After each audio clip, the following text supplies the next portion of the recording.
Todos receberam uma pedrinha? Tem uma pedrinha no seu sapato? Tem alguém que está sem uma pedrinha no sapato? Se tiver, levanta a mão, porque você precisa ganhar uma pedrinha e ter uma pedrinha no sapato. Não, vira o contrário. Isso pode. Assim. Isso. Isso, tá ótimo. Tá ótimo. Pronto. Provisou um negócio legal aqui. Agora ficou melhor, né? Nós vamos fazer um movimentozinho aí ainda, um pouco diferenciado, que eu procuro obedecer ao Senhor em todas as coisas. E quando Ele manda, a gente obedece, né? Então eu planejei algo e Deus mudou o que eu tinha planejado. Então, vamos fazer aquilo que Deus quer. Nós estamos falando de família, mas nós somos família, amém? E às vezes, tudo não está bem lá na família, tudo não está bem edificado lá em família, porque eu estou não edificada. Porque eu estou passando por um processo de cura, mas ainda não me deixei ser curada. Então, nessa noite, nós vamos falar um pouquinho sobre cura interior. Amém, irmãos? Amém? Então, nós vamos fazer assim. Eu acho que são mais mulheres do que homens. Então, nós vamos deixar os homens de um lado e as mulheres de outro. Dá para fazer esse movimento aí? Além da pedrinha, tem uma caneta e uma folhinha de papel na sua cadeira aí. Você vai segurar isso aí, que você vai precisar disso daqui a pouco. Por que eu estou separando? Porque Deus quer tratar comigo e com você no nosso individual. E às vezes, quando a gente está junto, a gente recebe, mas a gente fica com vergonha. A gente fica com vergonha. O cônjuge está perto da gente, ou às vezes é um parente, é um irmão, e a gente fica assim, nossa, agora ele vai saber, ele vai saber, ele precisa saber. Mas nesse momento, eu penso que Deus quer tratar com você, amém? Então eu quero convidar você a fechar os seus olhos. Feche os seus olhos, aquiete o seu coração. E fala com Deus, Deus fala comigo. Eu não sei ainda o que eu vou ouvir, mas fala comigo. Eu quero pedir que você abra o seu coração para Deus tratar com você naquilo que Ele quer tratar. Não é a Maria falando, é a voz da Maria sendo boca do Senhor aqui nesta noite. E falo com muito amor, mas com muito temor. E dizer que é o Senhor quem está aqui.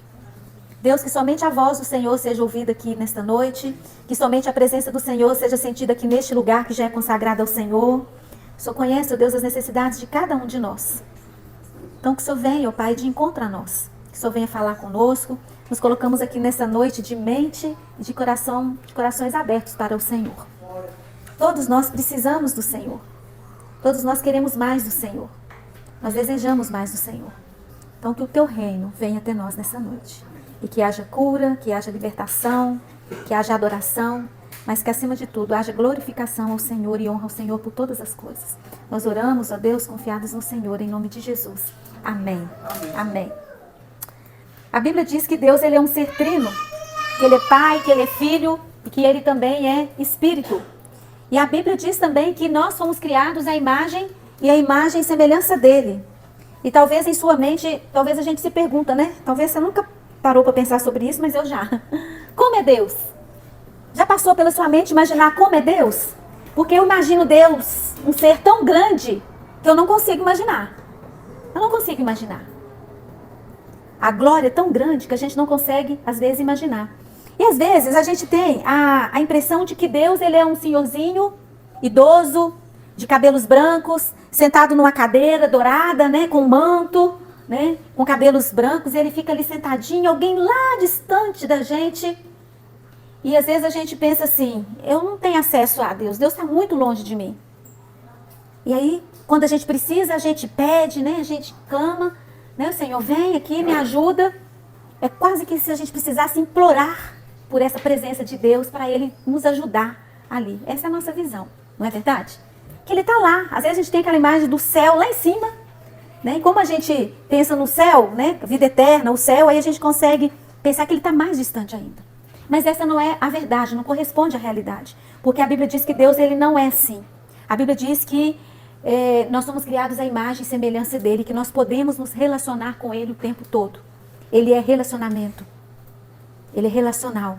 E Ele nos criou para que estivéssemos nos relacionando com Ele. Então, se você quiser saber como é Deus, olha para o irmão que está aí do seu lado. Olha para o lado direito, para o lado esquerdo, né? A pessoa que está aí do seu lado é a cara do Pai. Ele é a cara de Deus. não é? E Deus, então, ele é um ser trino. Ele é Pai, Espírito, Filho. E nós também somos esse ser tripartido. Nós somos também em 3 partes. Nós somos espírito, alma e corpo. E é interessante a gente pensar que quando nós nos convertemos, nosso espírito, ele é vivificado. Ele é curado da culpa do pecado. Mas nós não podemos nos esquecer que nós também somos alma. Quando nós nos convertemos, nós estamos livres para novamente termos comunhão com Deus, para conversar com Ele, para Ele conversar conosco, para a gente adorá-lo, para glorificá-lo. Isso tem a ver com o nosso espírito, nosso espiritual. Mas é importante a gente pensar que na nossa alma, talvez ficaram feridas, ficaram lembranças de uma vida de passado, de pecado, quando a gente viveu lá atrás, sem a presença de Deus em nós. E essas lembranças, talvez, do passado, ainda geram momentos em nós, geraram traumas que ainda estão muito presentes. E muitas vezes a gente não é quem nós gostaríamos de ser, não é verdade? Muitas vezes a gente não é, a gente fala assim, nossa, eu não gostaria de ser assim. Eu não gostaria de ser uma pessoa ríspida. Eu não gostaria de ser essa pessoa amargurada. Mas eu sou assim. Então nós vamos conversar um pouquinho, hoje à noite, sobre algumas verdades, né, que nós enfrentamos durante a nossa vida, durante a nossa infância, talvez durante a nossa vida de pecado, e que tenha influenciado ou ainda esteja influenciando para que a gente carregue dentro de nós uma dor, um sofrimento que a gente às vezes não sabe explicar. Mas a gente sente. A gente sente. Quem é você? Quem é você? Nós somos corpo, nós somos espírito e nós somos alma. O corpo é essa forma física. Eu não vou aprofundar muito por uma questão de tempo. Depois, se alguém quiser conversar comigo, a parte aí a gente pode conversar, tá? Mas algumas coisas eu vou correr um pouquinho, senão daqui um pouquinho eu posso tomar seu tempo ali pra mim, né? Marca meu tempo aí, pastor. Ok, nosso Deus, então deixa eu correr. Mas nós somos corpo, que é a nossa forma física visível. Nós somos espírito, que é o ponto de contato com Deus. A forma como a gente se relaciona com Deus é através do espírito, é o verdadeiro homem. E tem aqui alguns textos bíblicos que nós não vamos ler, mas todos aqui têm Jesus no coração? Todos aqui são membros da igreja? Glória a Deus, então eu posso correr, né? E nós somos alma, que tudo que o homem é de fato, ou seja, a alma tem a ver com a sua personalidade, com o seu ego, o mundo dos pensamentos, das lembranças, dos sonhos, é a nossa alma. Então a gente pode dizer que o homem ele é um espírito que tem uma alma e habita em um corpo. Todos nós somos o espírito que tem uma alma e habita em um corpo. E quando nós falamos então de cura interior, nós estamos falando da cura desse homem interior que está dentro de nós. É interessante a gente pensar que com o passar do tempo, muitas vezes a nossa alma começa a passar por situações que nos feriram. Às vezes situações que aconteceu lá na infância, mas que não foi devidamente tratada. A nossa alma também, ela, né, às vezes ela passa por situações que quando a gente só de lembrar de um nome, lembrar de uma situação, lembrar de um fato que está passando ali na televisão, a gente começa a chorar. Então a dor da alma é uma ferida adquirida normalmente lá na infância. Lá na infância, muitas vezes essa ferida ela é aberta. E ela não é fechada. Só Jesus pode fechar a sua ferida. Só Jesus tem esse poder para fechar a sua ferida. E eu gosto então de comparar a nossa alma como uma locomotiva. Sabem todos o que é uma locomotiva? Os mais novos aí, locomotiva e trem é a mesma coisa. Uma vez a pessoa falou assim, não sei o que é locomotiva não. A locomotiva e o trem é a mesma coisa. A locomotiva é aquela parte da frente do trem. E atrás tem vários vagões. E a locomotiva ela vai carregando aquele série de vagões. E às vezes a nossa vida é como essa locomotiva. E a gente está aqui carregando o vagão da tristeza, da dor, do sofrimento, da mágoa, da angústia, do ódio. E chega um momento que essa locomotiva não consegue mais puxar. É pesado demais. A locomotiva já não está dando mais conta. Está muito pesado. E assim também conosco. O nosso corpo físico sofre as consequências da enfermidade da nossa alma. Quantas vezes a gente encontra com algumas pessoas e as pessoas falam assim, eu já não estou dando conta mais. Eu não estou dando conta de ficar de pé.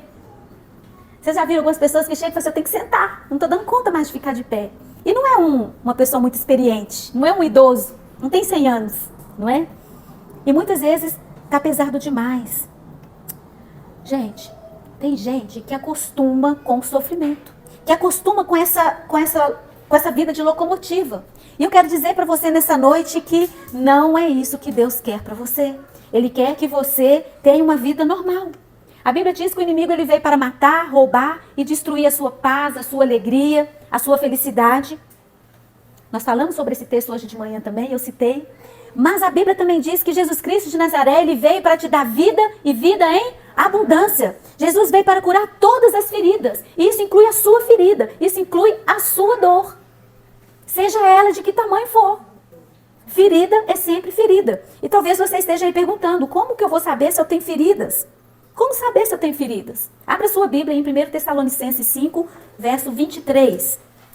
1 Tessalonicenses 5, versos 23. Diz assim a palavra de Deus. O mesmo Deus da paz vos santifica em tudo, e o vosso espírito, alma e corpo sejam conservados íntegros e irrepreensíveis na vinda de nosso Senhor Jesus Cristo. O mesmo Deus da paz vos santifica em tudo, e o vosso espírito, alma e corpo sejam conservados íntegros e irrepreensíveis. Como saber que eu tenho ferida? Primeiro, dando crédito à palavra de Deus. O Espírito Santo é um Espírito da verdade, amém? E é Ele quem revela a verdade de quem nós realmente somos, e é Ele quem revela a verdade de que nós realmente precisamos. Se a palavra de Deus diz que precisamos nos manter íntegros, se o nosso corpo, alma e espírito precisam ser conservados íntegros, é porque tem coisas que podem afetar cada uma das partes do nosso ser. Pode afetar cada uma dessas partes, tanto o espírito, quanto a alma, quanto o nosso corpo. E estamos falando então nessa noite sobre a alma. A própria Bíblia nos diz que podemos ser feridos na alma e por isso precisamos ser curados. Se eu perguntar aqui, quem nunca teve uma mágoa? Quem nunca sofreu uma dor? Todos nós sofremos. Quem nunca ficou irado? Quando acontece algo com a gente lá no trânsito, que alguém nos fecha, os motoristas aí de plantão, nos fecha e ainda mostra o dedo que não é esse daqui para nós, a gente fica irado, a gente fica magoado, a gente ainda nos xinga, não é verdade? E a gente vai para casa e durante a noite, às vezes a gente ainda lembra, comenta aquilo ali. No outro dia, você está magoado ainda com aquela pessoa? Você nem sabe quem é aquela pessoa. Mas na família não é assim. A gente está aqui falando de família. Na família não é assim. Se o nosso cônjuge, o nosso pai, ou a nossa mãe, ou o nosso filho fizer alguma coisa, vai fazer diferença para nós. Então, a gente pode ser ferido na alma por pequenas coisas e por grandes coisas. Em segundo lugar, como saber se tenho feridas? Aconteceu algo com você que ao lembrar, isso te traz dor? Situações complicadas que se você pensar naquele fato que aconteceu, isso gera dor no seu coração. As lágrimas descem se você conseguir se conter. Algumas brigas, ou rejeições, ou ressentimentos. Talvez situações na sua vida que te feriram emocionalmente e que ao lembrar dói. Que situações, Maria, que se eu lembrar eu posso sentir algum tipo de dor? Eu enumerei algumas aqui. Tem pessoas que não gostam do próprio nome. Elas têm apelido e ninguém conhece elas por Maria das Dores. Todo mundo me conhece como Maria, mas Maria é o meu nome. Mas tem pessoas que não é esse tipo de relação que ele faz. Ele inventa um outro apelido porque ele não gosta do nome dele. Uma outra situação é... Cuidado que vai cair. A outra situação pode ser uma gravidez indesejada, sem nenhum planejamento. Pode ser um divórcio dos pais.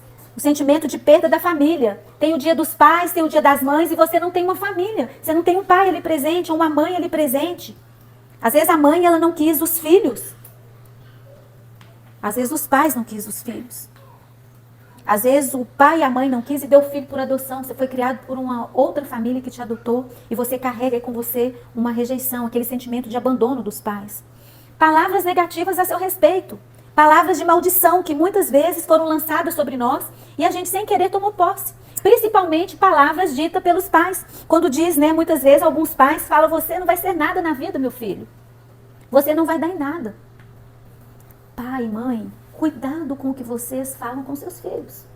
Cuidado, porque as nossas palavras, elas podem abençoar e devem abençoar, mas às vezes, sem perceber, nós lançamos palavras de maldição em relação aos nossos filhos. Dói muito quando ouvimos isso das pessoas que nós amamos. Eu tive uma colega, na adolescência, no meu 2º grau, muito amiga minha, muito amiga. Tem gente que conhece. Nós éramos 3 amigas. 4. A Lília, a Sandra, a Jane e a Maria. Onde achava uma lá na escola, no EMOC, achávamos as 4. Mas depois passou o tempo e eu tive a oportunidade de estudar no IMAC só com uma delas. E uma vez ela falou comigo, você não vai ser nada na vida, você não vai conseguir sair do lugar. Eu poderia ter aceitado essa fala dela e com certeza eu não estaria aqui hoje à noite falando com vocês. Então, palavras negativas a nosso respeito. Outra coisa, apelidos ruins, carência afetiva. Tem pessoas que nunca ouviram o pai dizer, eu te amo, meu filho, eu te amo, minha filha. Tem pais que têm dificuldade de dizer isso. Porque eles nunca ouviram. Como que eles vão dar aquilo que eles não receberam? E eu até escrevi aqui, olha, eu nunca ouvi isso do meu pai e da minha mãe. Eu te amo, Maria. Mas por que não fez diferença para mim? Porque eu sabia que eu podia contar com os meus pais o tempo todo. Eles eram pais presentes. Mas hoje, né? Hoje, minha filha, meu filho tem necessidade de ouvir isso. Meu marido está ali, ele tem dificuldade de ouvir isso de mim. Porque eu tenho dificuldade de verbalizar. Eles não têm dificuldade, né? Eles precisam ouvir isso de mim e eu tenho dificuldade de verbalizar. Por quê? Porque eu não recebi. Quem tem que mudar? Eu preciso aprender a dizer para minha filha, filha, eu te amo, esposo, eu te amo. Tô falando publicamente, hein, ó. Ganhei pontinho. Tá gravado. Mas às vezes as pessoas têm essa carência afetiva. Os meus pais me nutriram de uma outra forma, mas nós nos relacionamos com outras pessoas que têm essa carência. Discriminação racial. Tão antigo e tão presente nas nossas vidas na atualidade. Como saber? Também tem a questão da rejeição. Há dois tipos de rejeição. Existem as pessoas que rejeitam outras e tem as pessoas que rejeitam elas mesmas. Rejeição de outros é quando você não aceita o outro como ele é. Você quer que a pessoa seja do seu jeito, da sua forma de ser. Que as pessoas façam aquilo que você quer no seu tempo, que se vista do seu jeito. Cada pessoa é uma pessoa e foi feito de acordo com a vontade de Deus e a imagem e semelhança de Deus. Amém? Então você precisa aprender a respeitar o outro exatamente como ele é. Mas às vezes nós também nos rejeitamos. A gente não queria ser gordinho, ter o cabelo cacheado. Eu queria ser loura, né? Ter um corpo diferente. Mas Deus me fez assim. Deus me fez assim. E eu sou a cara do Pai. Eu sou a cara do Pai.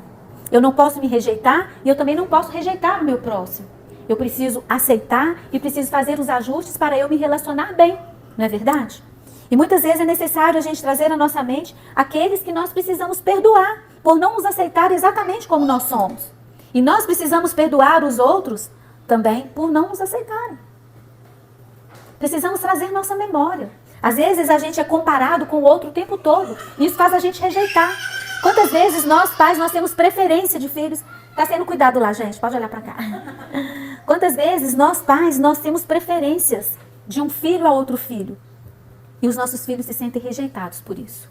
Mas todos os filhos são seus filhos.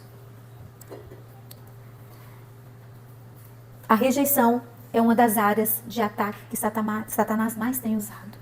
Porque ele sabe que quando nós nos sentimos rejeitados por pessoas a quem nós vemos no nosso dia a dia, nós vamos ter dificuldade em conhecer a Deus como ele realmente é. Consegue entender que a rejeição é uma arma de destruição que Satanás construiu para nos destruir, para destruir você, para destruir a sua família, destruir todos os seus relacionamentos?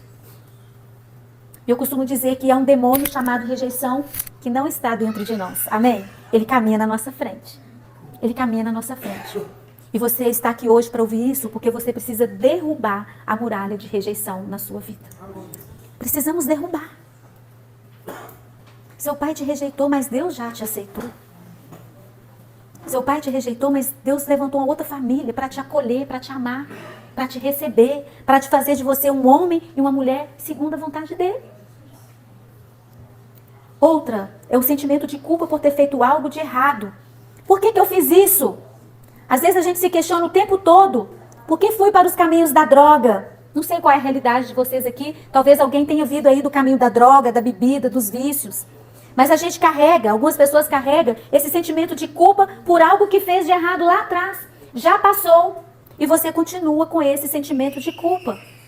Sentimento de culpa por abortos que você fez ou que você consentiu. Uma outra situação que podemos passar são de abusos sexuais. Isso gera muito constrangimento. Ninguém gosta de falar sobre isso. Mas abusos sexuais têm destruído muitas famílias, porque os casais não conseguem se relacionar da forma correta, porque tem um trauma. Existe um trauma. Traição é outra causa de feridas. Traição por adultério, traição por pornografia.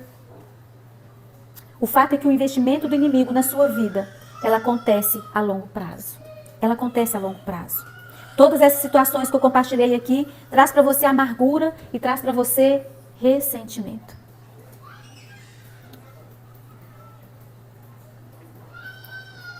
Talvez você esteja passando um filme aí, na sua mente.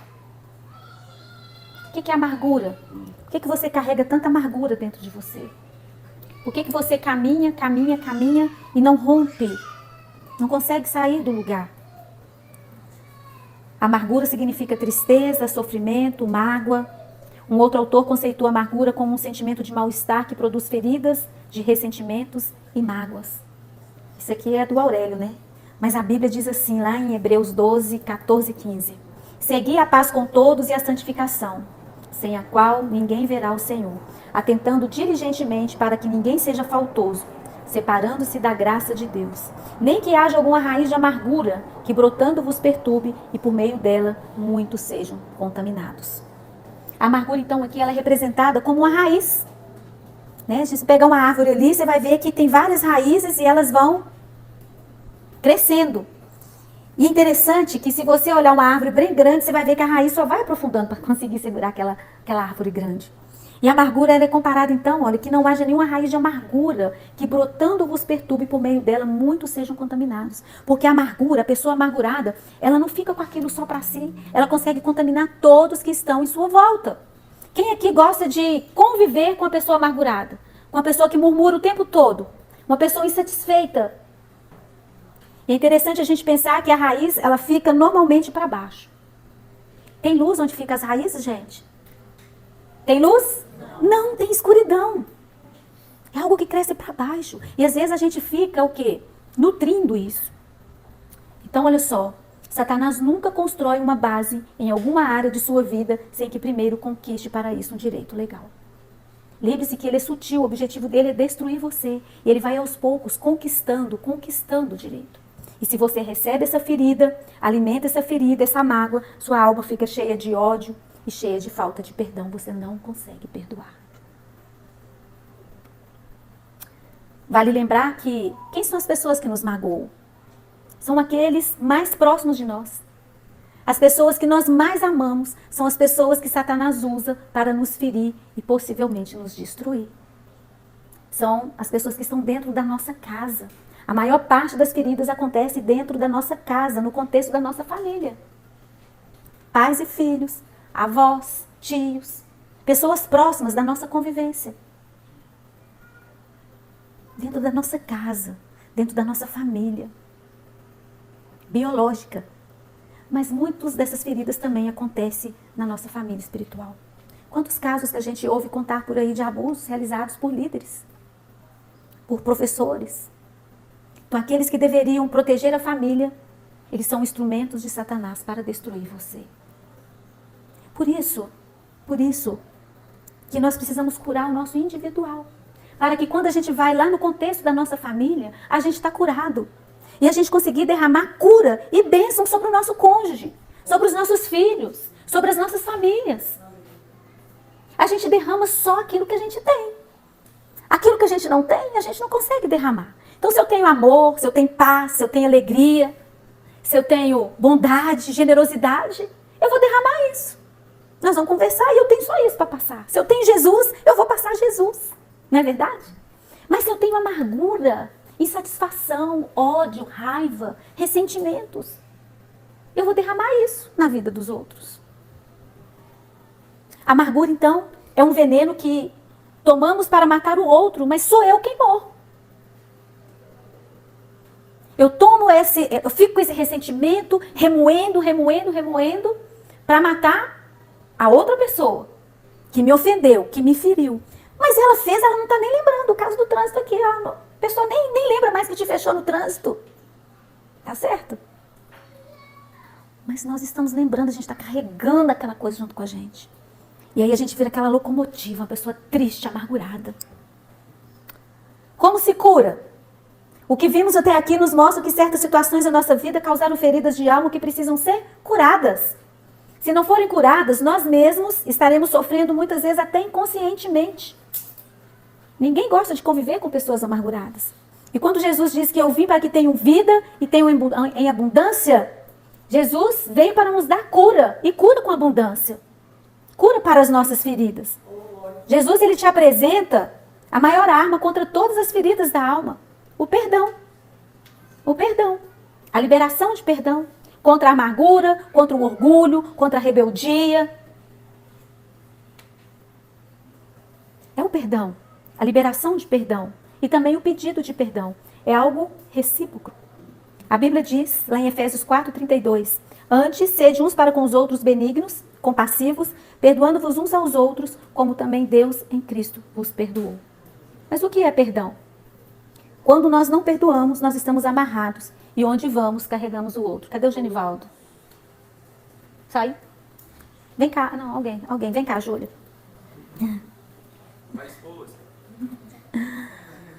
Nós duas somos amigas, né? Não, eu sou mãe dela. Desculpa aí, Renilda.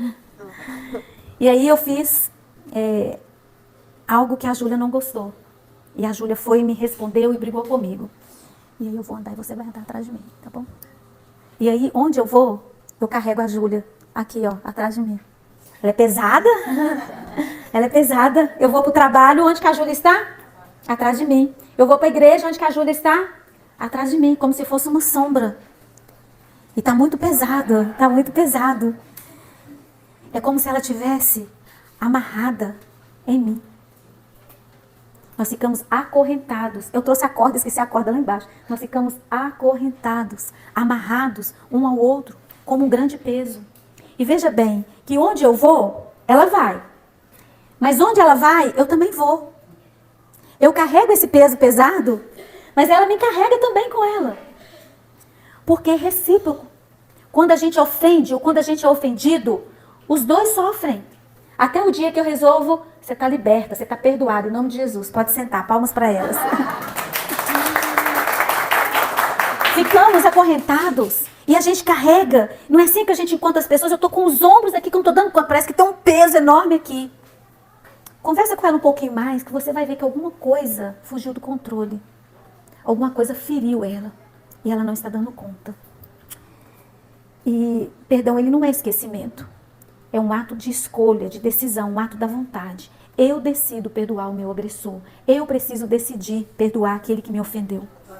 C.S. Lewis, ele tem uma frase que eu não vou lembrar direito, mas ele fala que perdoar é uma coisa extraordinária. É algo maravilhoso.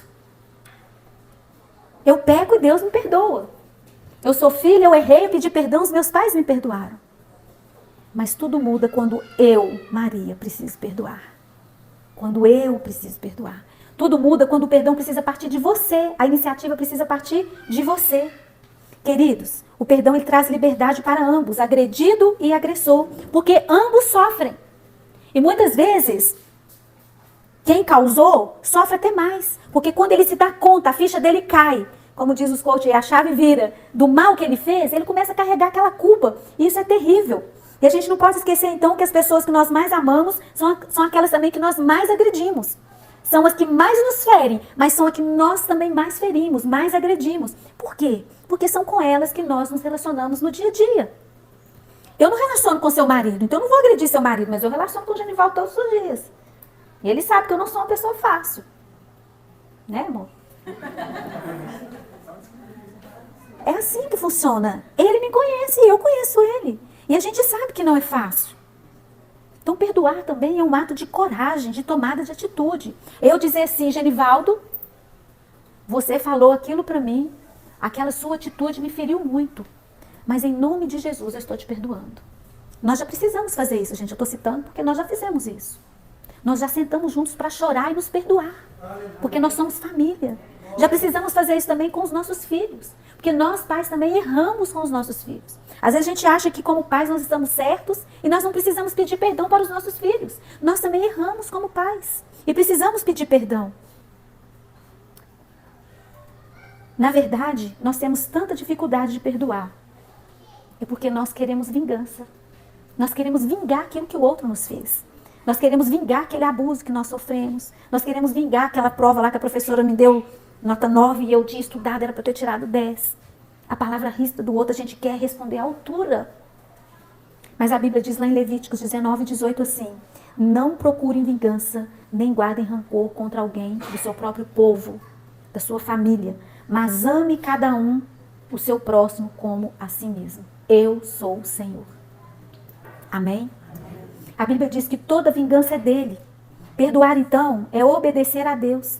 Você quer ser perdoado? Então perdoe. Lá em Mateus 6, 14 e 15, a Bíblia diz assim: porque se perdoardes aos homens as suas ofensas, também vosso Pai Celestial vos perdoará. Se, porém, não perdoardes aos homens as suas ofensas, tampouco vosso Pai vos perdoará as vossas ofensas. Vejam que é algo recíproco. Se você quer o perdão de Deus, perdoe. Se você quer ser perdoado, perdoe.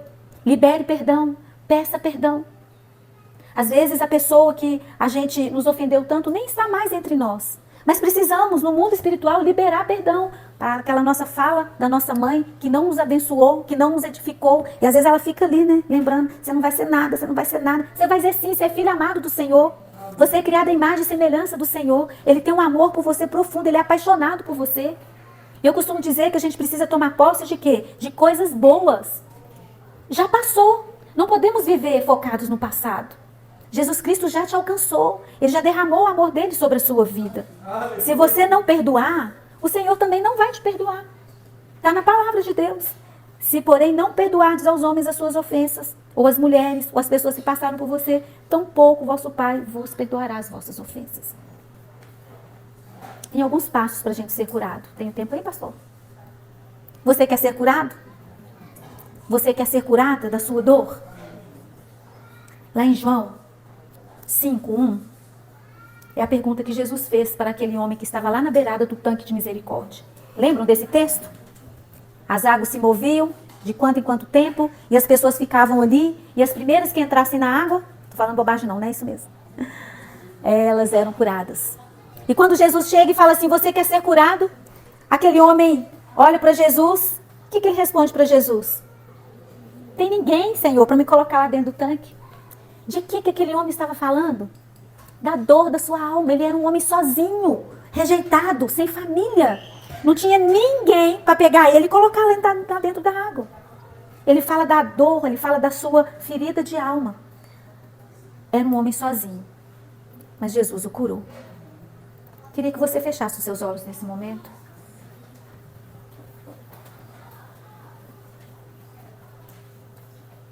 Quais são os passos para a cura? Primeiro, admita que você foi ferido, que há uma ferida em seu coração. A gente precisa buscar na nossa memória algo que nos feriu e que hoje ainda está presente na nossa vida e que nos impede de ser uma mulher abençoada, um filho abençoado, um esposo abençoado, uma família de acordo com a vontade de Deus. Lembro da história de José do Egito, ele foi vendido como escravo pelos próprios irmãos. Essa era a mágoa dele. Identifique a sua ferida. Peça a Deus que faça tudo o que for necessário para efetuar a sua cura. Compartilhe sobre a sua ferida com uma pessoa de absoluta confiança sua. Não conte suas coisas para qualquer pessoa. Perdoa os envolvidos. Na sua cadeira aí tem uma folha e tem uma caneta. Eu quero que você pergunte para o Senhor aí, Senhor, fala com o Senhor, traga à minha memória os acontecimentos que passou pela minha vida e que tem me impedido de relacionar bem com o Senhor e com as pessoas que estão em volta de mim. Essa folha aí você não precisa colocar o seu nome, ela é só sua. Escreve aí quais são as feridas. O que te feriu? Você pode continuar carregando o que te feriu nas costas. Ou você pode nessa noite perdoar aquela pessoa que te feriu e caminhar livre, curado, completamente curado pelo poder do nosso Senhor. É o Senhor quem sonda os nossos corações, é o Senhor quem nos conhece. Então eu quero convidar você a pegar a sua folha e escrever. Quem que você precisa pedir perdão? Quem que você precisa liberar perdão? Qual é a sua dor? Qual é o seu ressentimento? O que ao lembrar ainda te traz dor? O que ao lembrar te dá uma repulsa? E você fala assim, por que eu estou lembrando disso? Isso já estava resolvido aqui na minha mente, na minha memória. Mas você está lembrando. Pode escrever aí na sua folha de papel.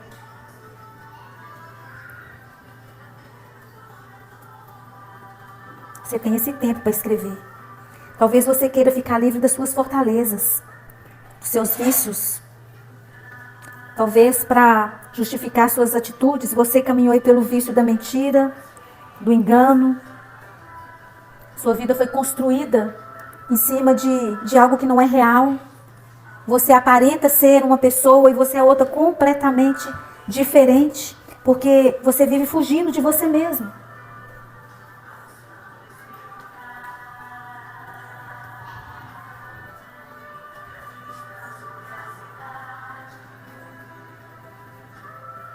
Pode escrever, não tem ninguém olhando.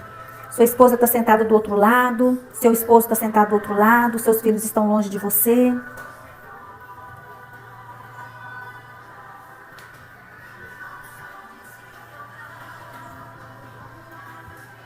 Você tem a opção de deixar a sua dor aqui ou voltar para casa com ela. Por que continuar carregando o que te feriu?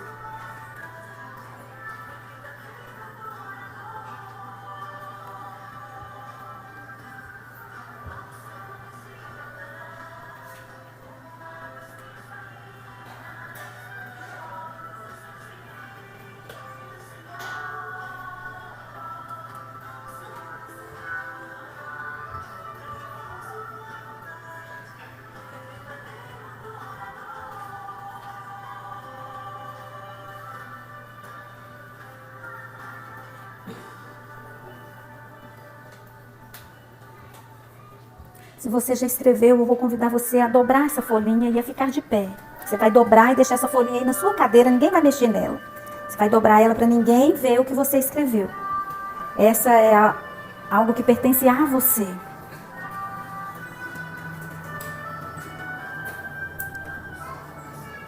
Quem já escreveu pode ficar de pé. Aqui é local de cura. A unção do Senhor aqui neste lugar. A presença do Senhor aqui neste lugar.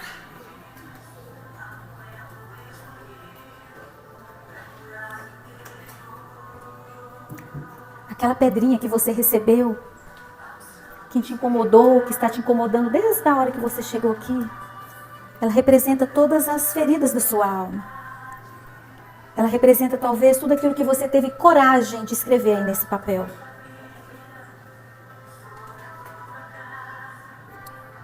E se você quer ser curado nessa noite, você quer deixar essas feridas aqui neste lugar, eu quero convidar você a sair do seu lugar e vir aqui à frente. Você vai jogar essa pedrinha ali no chão e vai se prostrar diante do Senhor e você vai orar ao Senhor.